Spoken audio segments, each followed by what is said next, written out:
Good morning students. आज हम बात करेंगे बीएड सेकेंड ईयर के पेपर नॉलेज एंड करिकुलम के यूनिट 5 की। और यूनिट 5 में जो हमारा सबसे पहला टॉपिक है, जो 3 टॉपिक हमें करने हैं उनमें से पहला टॉपिक है पाठ्यक्रम का निर्माण। हालांकि इसकी चर्चा हम कर चुके हैं यूनिट 3 में। आपने उसमें पाठ्यक्रम के निर्माण के सिद्धांत वगैरह पढ़े हैं, जो बेसिक्स हैं वो मैंने आपको क्लियर किए। पर आज हम दोबारा थोड़े से बेसिक्स ले लेते हैं इसके अंतर्गत, और फिर हम इसके सेकंड जो सब यूनिट है, टॉपिक है, उसे देखेंगे। आपको पहले भी बताया जा चुका है कि पाठ्यक्रम और पाठ्यवस्तु में अंतर है। पाठ्यक्रम के अंतर्गत एक विद्यालय परिसर में एक शिक्षक और शिक्षार्थी के मध्य जिन उद्देश्यों के तहत कार्य होता है या जिन उद्देश्यों को लेके शिक्षक और शिक्षार्थी समन्वित रूप से कार्य करते हैं, क्रियाकलाप करते हैं, वो सारा आपको पाठ्यक्रम के अंतर्गत आता है। अर्थात हम ये कह सकते हैं कि एक विद्यार्थी अपने विद्यालय वातावरण में जो कुछ भी अनुभव प्राप्त करता है वो सभी उस पाठ्यक्रम का अंग होते हैं, जिसमें उसके शिक्षक, उसके सहपाठी, उसकी पाठ्यवस्तु, उसके जो अन्य अशैक्षणिक कर्मचारी कार्य कर रहे हैं, वो सारी चीज़ें उसमें शामिल होती हैं। इसलिए यदि हम पाठ्यक्रम की बात करें तो हम पाठ्यक्रम के जब अर्थ को समझने का प्रयास करेंगे तो हम ये पाएंगे कि पाठ्यक्रम के अर्थ को हम 3 प्रकार से जान सकते हैं। पहला है शाब्दिक अर्थ। शाब्दिक अर्थ यानी पाठ्यक्रम किस प्रकार से बना है, तो हिंदी में अगर बात करें तो पाठ्यक्रम 2 शब्दों के मेल से बना है, पाठ्य प्लस क्रम। पाठ्य का अर्थ है पढ़ने योग्य और क्रम का अर्थ है व्यवस्था, यानी पढ़ने योग्य विषय वस्तु की व्यवस्था ही पाठ्यक्रम कहलाती है। अगर हम इंग्लिश में बात करें तो पाठ्यक्रम का इंग्लिश रूपांतरण है करिकुलम। करिकुलम शब्द लैटिन भाषा के क्यूरेर CURRER क्यूरेर शब्द से बना है, जिसका अर्थ है दौड़ का मैदान। अगर दोनों ही भाषाओं में हम अर्थ की या शाब्दिक अर्थ की बात करें तो हम ये एक निचोड़ निकाल सकेंगे, एक निष्कर्ष पर पहुंच सकेंगे कि पाठ्यक्रम एक ऐसा मार्ग है, या हम यूँ कहें एक ऐसी दौड़ है जिस पर चलकर कि बालक अपने शिक्षा के लक्ष्यों को प्राप्त करने का प्रयास करता है। इसके बाद हमने देखी बात कि पाठ्यक्रम का संकुचित अर्थ। तो जब हम पाठ्यक्रम को संकुचित अर्थ में बात करते हैं तो हम पाठ्यक्रम के अंतर्गत सिर्फ पाठ्यवस्तु स्तर तक सीमित होकर रह जाते हैं, यानी कि उस पुस्तकीय ज्ञान के बारे में या उन विभिन्न विषयों के जो ज्ञान है उस तक हम सीमित हो जाते हैं। और हम उसमें जो पाठ्यक्रम है बालक को जो वास्तविक जीवन की कठिनाइयों के लिए तैयार करता है, बालक को अन्य प्रकार के विकास प्रदान करता है, उन सबको छोड़ते हुए हम उसके सिर्फ मानसिक विकास तक ही सीमित होते हैं। इसके अतिरिक्त अगर हम बात करें व्यापक अर्थ की, तो व्यापक अर्थ के अंतर्गत हम बालक के लिए जो पाठ्यक्रम है उसके अंतर्गत हम उसके जीवन के उन सभी अनुभवों को समाहित करते हैं, जिन अनुभवों को प्राप्त करते हुए बालक अपने भावी जीवन के लिए तैयार होता है। इन अनुभवों के अंतर्गत हम उसे के विद्यालय परिसर में होने वाली वो समस्त गतिविधियाँ जिसमें वह अपनी दिनचर्या का प्रारंभ प्रार्थना से करता है और अंत तक जो भी विषय पढ़ता है, अंत तक जो भी इंटरेक्शन या संबंध बनाता है अपने साथियों के साथ, अपने शिक्षक के साथ, जो उसके घटनाक्रम चलता है पूरे दिन में, और उस दिन भर के घटनाक्रम से जो कुछ भी वो सीखता है वो सभी गतिविधियाँ, वह सभी क्रियाएं पाठ्यक्रम के अंतर्गत शामिल हैं। इसमें आपकी NSCC, NSS या उसका लैब में जाना, बच्चे का लाइब्रेरी में जाना, सारी चीज़ें शामिल हैं जो एक विद्यालय परिसर के अंतर्गत उसे अनुभव प्रदान करती हैं। तो ये बात है अर्थ की। अब हम बात करें कुछ परिभाषाओं की। तो यहाँ मैंने आपके लिए 2 परिभाषाएं लिखी हैं। पहली परिभाषा है कनिंघम महोदय की, बहुत अच्छी परिभाषा है। इस परिभाषा के अंतर्गत इस परिभाषा में जो पाठ्यक्रम है उसको एक कलाकार के और एक कलाकार की सोच से परिभाषित किया गया है कि पाठ्यक्रम क्या है। पाठ्यक्रम कलाकार के हाथ में एक साधन है। कलाकार कौन है यहाँ? शिक्षक है। यानी शिक्षक के हाथ में एक साधन है जिसके द्वारा वह अपनी सामग्री यानी कि अपने शिक्षार्थी को, अपने विद्यार्थी को अपने आदर्श यानी कि उद्देश्यों, किस उद्देश्यों, जो कि उस विषय विशेष के उद्देश्य हैं या उस शिक्षण के उद्देश्य हैं के अनुसार अपने विद्यालय में ढालता है। यानी पाठ्यक्रम वो बेस है, पाठ्यक्रम वो आधार है जिस आधार के तहत शिक्षक अपने शिक्षार्थी से इंटरेक्शन करता है। विद्यालय के अंतर्गत किस लिए इंटरेक्शन कर रहा है? जिससे उस पाठ्यक्रम के द्वारा वो शिक्षण के उद्देश्यों को प्राप्त कर सके, अर्थात बालक का सर्वांगीण विकास कर सके। दूसरी परिभाषा है क्रो एंड क्रो की। ये परिभाषा भी महत्वपूर्ण है। पाठ्यक्रम विद्यार्थियों के उन अनुभवों से संबंधित होता है। यानी ये पाठ्यक्रम के अंतर्गत विद्यार्थी के वे सभी अनुभव समाहित हैं जो उसे विद्यालय में और उससे बाहर प्राप्त होते हैं। यहाँ पे क्रो एंड क्रो महोदय ने व्यापक अर्थ जो है पाठ्यक्रम का उसके तहत अपनी परिभाषा को दिया है और उन्होंने सिर्फ विद्यालय परिसर में प्राप्त अनुभवों को नहीं परंतु विद्यालय परिसर से बाहर जो बालक अनुभव प्राप्त करता है उन सब को पाठ्यक्रम में समाहित किया है। क्योंकि जो विद्यालय में सीख रहा है और जो बाहर सीख रहा है उन सब से क्या हो रहा है? बालक का सामाजिक, मानसिक, आध्यात्मिक और नैतिक विकास होता है। तो वह कह रहे हैं कि जो सारी चीज़ें विद्यालय में हो रही हैं, विद्यालय परिसर के बाहर हो रही हैं, जिनसे बालक का विकास हो रहा है। क्योंकि वही बात है कि शिक्षक पाठ्यक्रम का उद्देश्य क्या है? बालक का सर्वांगीण विकास करना। तो जो बालक का विकास हो रहा है वो किसी भी प्रकार से हो रहा है, उन सभी चीज़ों को क्रो एंड क्रो ने पाठ्यक्रम में सम्मिलित किया है। स्टूडेंट्स, इसके अतिरिक्त भी आपके पास की जो बुक्स होंगी उनमें बहुत सारी परिभाषाएं होंगी, आप उन्हें समाहित करिएगा। और अगर हम सबको, जितनी भी परिभाषाएं आप लिखेंगे उन सबको जब आप कंक्लूड करेंगे तो आप ये पाएंगे कि पाठ्यक्रम जो है वो कहीं ना कहीं बालक को उसके भावी जीवन के लिए तैयार करता है और बालक के सर्वांगीण विकास में सहायक होता है। अब इसी आधार पे जो उसके अर्थ और परिभाषाएं देखी हैं उसके आधार पे हम ये कह सकते हैं कि पाठ्यक्रम के कुछ आधार हैं, बेसिक्स हैं जिनका होना ज़रूरी है। यदि वो नहीं होंगे तो पाठ्यक्रम को एक स्वरूप नहीं मिल पाएगा, उसको कोई आधार नहीं मिल पाएगा। तो सबसे पहला आधार जो है पाठ्यक्रम का वो है शिक्षार्थी। क्योंकि हमें किसको पढ़ाना है? वो पाठ्यक्रम किसका विकास करना है? शिक्षार्थी का। तो पाठ्यक्रम का सबसे महत्वपूर्ण आधार शिक्षार्थी है। तभी हम बात करते हैं कि हम पाठ्यक्रम या पाठ्यवस्तु को किस आधार पे ऑर्गेनाइज करें, उसे किस आधार पर तय करें। तो उसका सबसे बड़ी बात आती है कि जो स्टूडेंट है, जो विद्यार्थी है, उसका स्तर क्या है, उसकी रुचियां क्या हैं, उसकी आवश्यकताएं क्या हैं, इन सारी चीज़ों को देखते हुए हम पाठ्यक्रम को आधार प्रदान करते हैं। दूसरा जो महत्वपूर्ण आधार है पाठ्यक्रम का वो है शिक्षक। क्योंकि शिक्षक इसलिए क्योंकि शिक्षक के लिए ही ये तय करता है कि उसको अपने शिक्षार्थी को किस रूप में विकसित करना है। यदि शिक्षक चाहे तो अपने शिक्षार्थी को सर्वांगीण रूप से विकसित कर सकता है। यदि एक शिक्षक चाहे तो अपने शिक्षार्थी को बिना किसी विकास के भी छोड़ सकता है या उसके किसी एक पक्ष का विकास कर सकता है।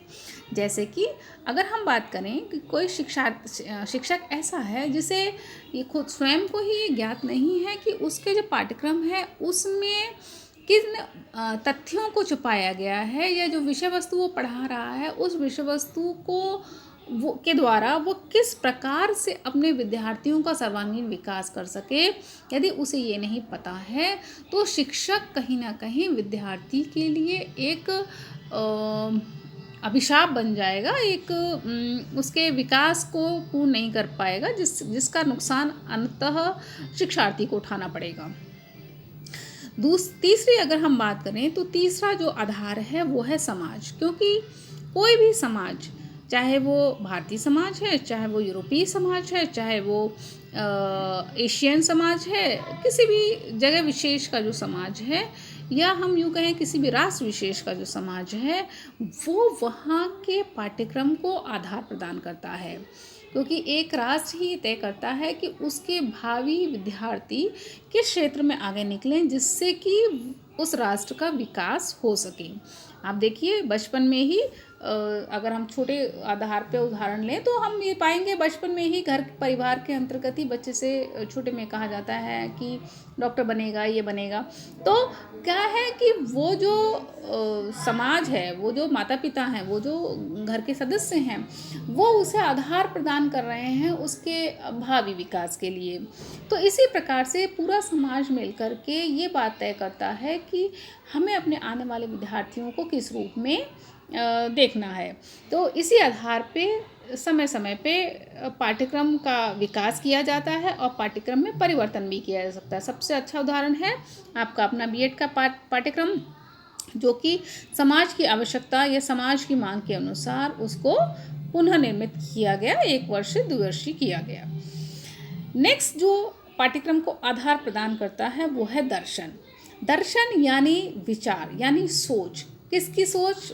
समाज की सोच, लोगों की सोच, शिक्षक की सोच, उस देश काल परिस्थिति में, उस समय, उस देश, उस समाज विशेष की क्या सोच है, क्या दर्शन है, क्या उसकी पुरानी जो सोच है वो कैसी है, उन सब को कोऑर्डिनेट करते हुए, उन सब को समन्वित करते हुए पाठ्यक्रम को आधार प्रदान किया जाता है, क्योंकि हमें बच्चे को पुराने से भी जोड़ना है और नए का भी ज्ञान देना है।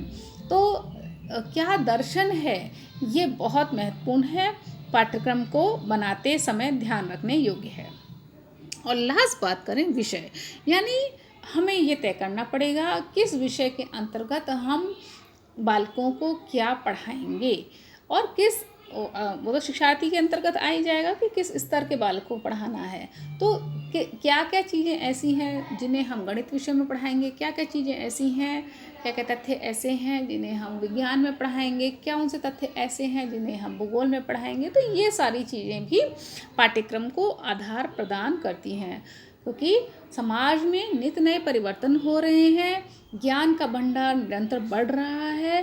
तो ज्ञान के इस भंडार को कैसे हम समन्वित रूप से विद्यार्थी तक पहुंचाते हैं, विषय विशेष के तहत ये आवश्यक है। अब इसके बाद बात करें हम पाठ्यक्रम के मूल तत्व। पाठ्यक्रम के जो मूल तत्व हैं इसी के आधार पे हैं जो हमने अभी बात करी कि पाठ्यक्रम के आधार क्या हैं। तो पाठ्यक्रम के मूल तत्व भी इन्हीं पे हैं। जब हमने पाठ्यक्रम को आधार प्रदान कर दिया तो हमें सबसे पहले क्या करना है, पाठ्यक्रम का उद्देश्य तय करना है। आप देखिए जितने भी सिलेबस हैं, जितने भी सिलेबस उठा के आप देखें, आप देखिए सबसे पहले ऑब्जेक्टिव्स लिखे जाते हैं, उद्देश्य लिखे जाते हैं। उद्देश्यों के लिखने से क्या होता है कि ये चीज़ क्लियर हो जाती है कि इस विषय के, इस पाठ्यक्रम के द्वारा बालक का क्या विकास होगा, और उनके होने से शिक्षक को एक मार्गदर्शन मिलता है कि उसे अपने इस विषय वस्तु के तहत बालकों को किस प्रकार से और कौन कौन से उसके विकास करने हैं। तो पाठ्यक्रम के सबसे मूल तत्व है, जब हमने पाठ्यक्रम को आधार प्रदान कर दिया कि हमें किस स्तर के बच्चे को क्या पढ़ाना है, क्या क्या उसके दर्शन हैं, क्या क्या विषय हैं, तो उसके बाद हमें सबसे पहले पाठ्यक्रम को तैयार करते वक्त उसके उद्देश्य तय करने होते हैं। उसके बाद हमें वो पाठ्य वस्तु देखनी पड़ती है, उस विषय वस्तु को तय करना पड़ता है कि किस स्तर पर किस विषय में कितनी वस्तु को रखा जाए, कितने पाठ्य वस्तु को रखा जाए, सिलेबस को रखा जाए, जिससे कि दिए गए या बनाए गए उद्देश्यों की पूर्ति हो सके। नेक्स्ट है आपकी शिक्षण विधियाँ, क्योंकि जब पाठ्य वस्तु हमारे सामने है, उद्देश्य हमारे सामने है, तो उस पाठ्यवस्तु को सही रूप तक शिक्षार्थी तक कैसे पहुंचाया जाए, इसके लिए शिक्षण विधियां बेहद कारगर होती हैं।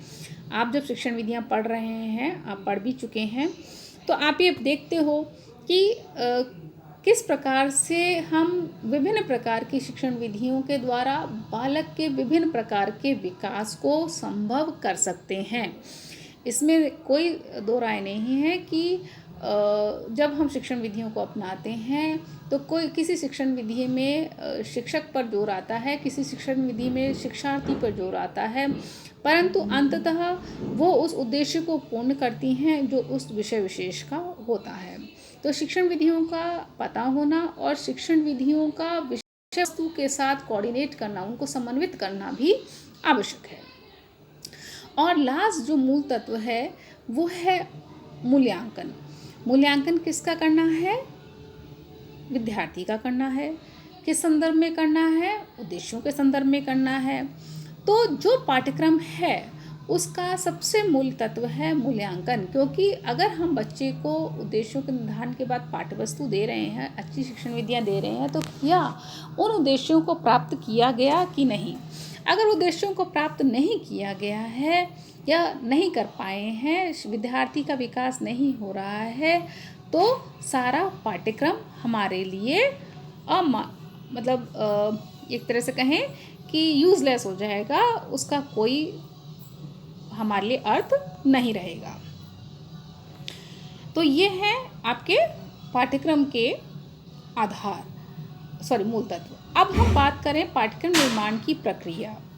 तो जब हमने पाठ्यक्रम के आधार देख लिए और उन आधारों के आधार पे हमने पाठ्यक्रम के तत्वों को निर्धारित कर लिया कि क्या क्या चीज़ें होनी चाहिए पाठ्यक्रम में आवश्यक रूप से, तो अब हमें पाठ्यक्रम निर्माण की प्रक्रिया को शुरू करना है।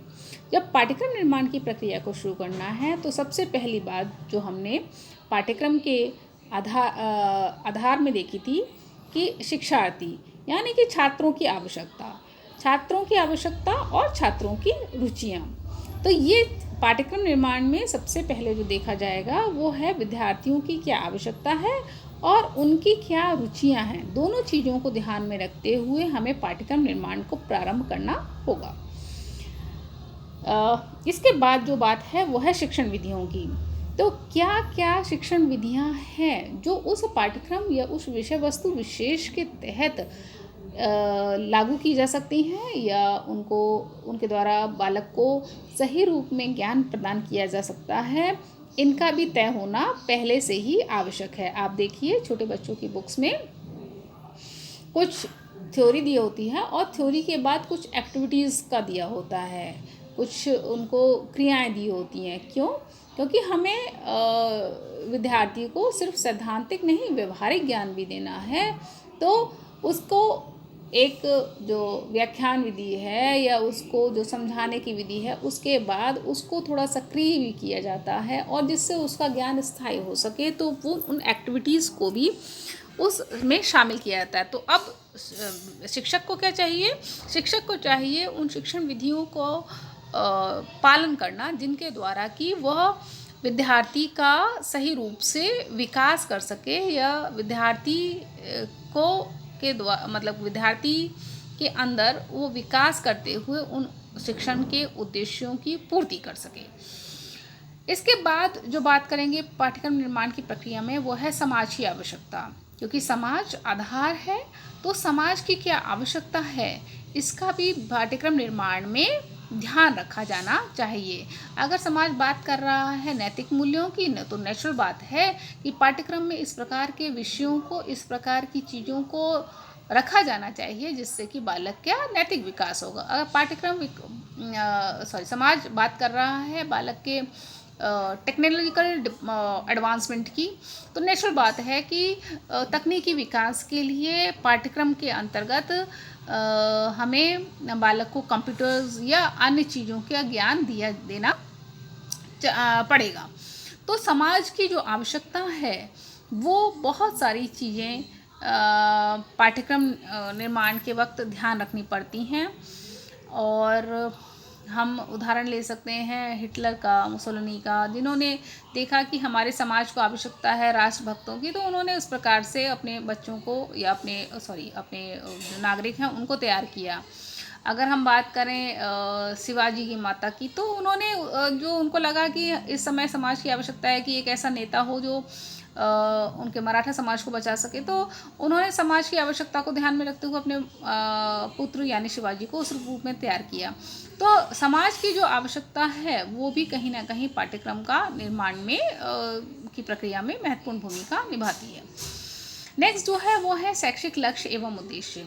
आप सब जानते हैं कि हर विषय के अपने लक्ष्य और उद्देश्य होते हैं, और उन लक्ष्य और उद्देश्यों की प्राप्ति ही उस पाठ्यक्रम विशेष का या उस विषय विशेष का उद्देश्य होता है। तो जो भी हम पाठ्यक्रम बना रहे हैं, मैंने आपको अभी उसमें भी बताया है, आपके जो आपने मूल तत्व पढ़े कि पाठ्यक्रम का जो पाठ्यक्रम के जो हम बनाते हैं या पाठ्यक्रम में जो एक सबसे पहले डिसाइड करना है वो क्या है कि उद्देश्यों को डिसाइड करना है। जो विषय विशेष के उद्देश्य हैं उनकी पूर्ति हेतु या उनको पहले निर्धारित करना है, फिर उनकी पूर्ति के लिए कार्य करना है मूल्यांकन तक। तो ये इन शैक्षिक लक्ष्यों को का होना भी पाठ्यक्रम निर्माण की प्रक्रिया में एक महत्वपूर्ण भाग है। नेक्स्ट है आपका पाठ्यक्रम यानी पाठ्यवस्तु। इसे थोड़ा सीमित रूप में लिए, इसमें शामिल है शिक्षण सामग्री यानी पाठ्यवस्तु। फिर उस पाठ्यवस्तु की उपयोगिता है कि नहीं, क्योंकि हमें पाठ्यवस्तु में ऐसी चीज़ नहीं रखनी है जिसकी उपयोगिता नहीं है, जिसका समाज में अब कोई अर्थ नहीं रहा है। हमें ऐसी चीज़ लेनी है जिसकी उपयोगिता है, जिसका अपना मूल्य है, जिसका महत्व है, जो कि बालक को आगे चल के उसके भविष्य में कारगर होगी। तो ऐसे तत्व या ऐसे तथ्य जो एक विषय वस्तु में हैं, जो कि इतने प्राचीन हो चुके हैं या इस प्रकार के हैं जिनको ना भी अगर हम शामिल करें तो भी हम बालक को अच्छा बना सकते हैं, अच्छा नागरिक बना सकते हैं।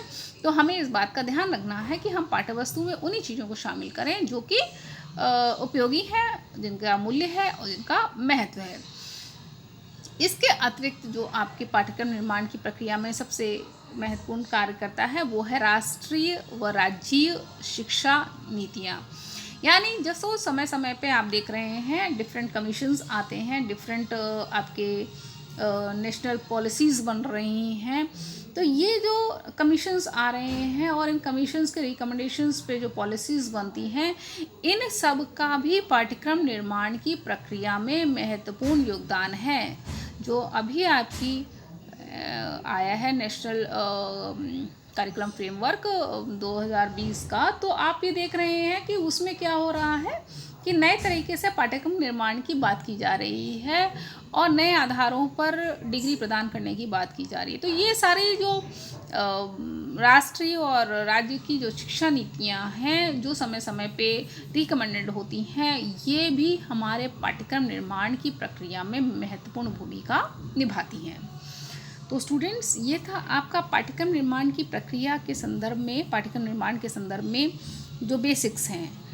अब इसके बाद हम जो आपकी सेकंड है वो है प्रतिमान, और उसके संदर्भ में कल बात करेंगे। Thank you.